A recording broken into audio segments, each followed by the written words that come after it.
Here is an entire keynote on changing B2B buying behavior, all captured in roughly 3 minutes. You know, if I think back across the last 5 years and all the research that I've been involved in, both at Gartner and CEB, and now, of course, at Ecosystems, if there's one thing that is definitively clear in all of that work, it is that the number one thing that we can, in fact, should solve for today in order to increase the likelihood of a customer buying a high-quality, low-regret deal. So that's the bigger deal with the broader scope, the higher price point, where they also feel good about it at the same time. If we want to increase the likelihood of that happening, the number one thing that we need to solve for is customer confidence. But it's not customers' confidence in us, the supplier, our brand, our product, or us as a sales professional or a success professional. It's actually customers' confidence in themselves and their ability to make large-scale decisions on behalf of their company. Have we asked the right questions? Have we looked at the right information? Are we even agreed? How confident are we that we even agree on the right problem and that this is the best solution?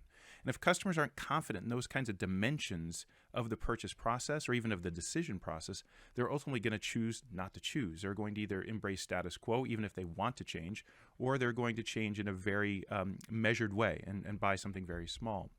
Now, why does all this matter? Well, I think we'd all agree that we live in a time of deep uncertainty. In fact, it's an unending arc of uncertainty that we can trace back certainly over the last 3 years, whether it's the global pandemic and the Great Resignation and supply chain interruptions, and now potentially heading into a global recession. But I think the thing that's most interesting and important about all of this work on customer confidence is that the single biggest forces that are really eroding customer confidence today aren't these sort of temporary disruptions, economic disruptions, or supply chain disruptions. There's actually, I would argue, 4 significant forces that are eroding customer confidence on an ongoing basis that are both a problem for us trying to build customer confidence, but also an opportunity. And those 4 forces are these. The first one is decision complexity. The second is information overload. The third is implementation uncertainty. And the fourth is what I would call value opacity. That is where the value is unclear. It is opaque.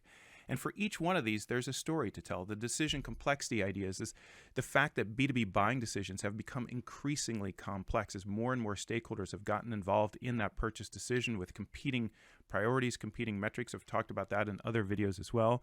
There's information overload, which I talked about in the HBR article, Sense Making for Sales, where it's not just that customers struggle with a high quantity of information, but they struggle with high quantities of high quality information. So you're telling me to zig, they're telling me to zag, everybody's got data, everybody's got research, but now I don't know what to do, so I just research it more and just wind up even more confused. I call this the smartness arms race, and it turns out the smartness arms race has ended in a tie, and the only one to lose it was your customer.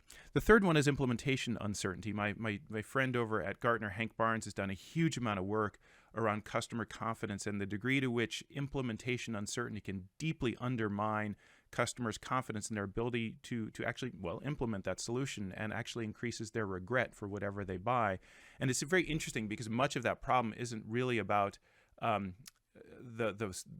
about the supplier, but about customers' own inability to implement that solution effectively, but their failure to implement carries over to your solution. And finally is value opacity, something we study all the time at Ecosystems, which is this idea that there are these dimensions of what we call a value gap between value promised and value delivered. Or value realized. There's also gaps in sort of the different stakeholders and what they consider to be valuable in the first place, because they haven't fully agreed on what are we trying to do and how will we know when we get there.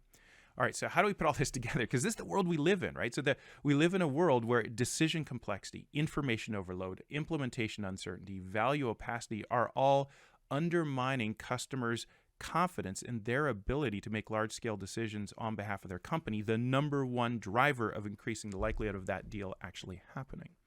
Well, if you think about it from our perspective on the sales or the supplier side, I think the story here is actually quite interesting. In fact, it's actually quite exciting because, in fact, we don't necessarily just have to be a taker on this situation. We can actually be a maker. And what I mean by that is we can take this lack of confidence and turn it into an opportunity for us to really set ourselves apart in the marketplace, both individually and as an organization, by actually becoming a source of confidence creation for our customers.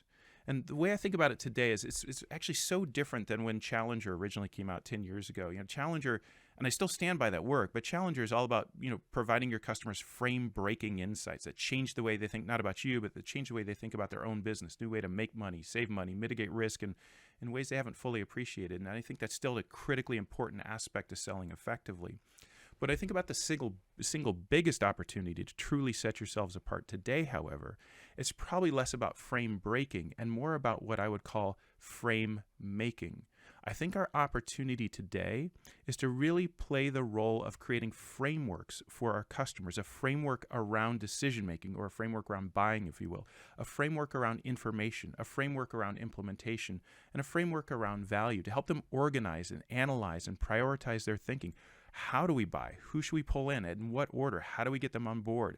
Which information matters? How do we organize that information? Which questions do we need to ask ourselves and ultimately answer as we consume that information?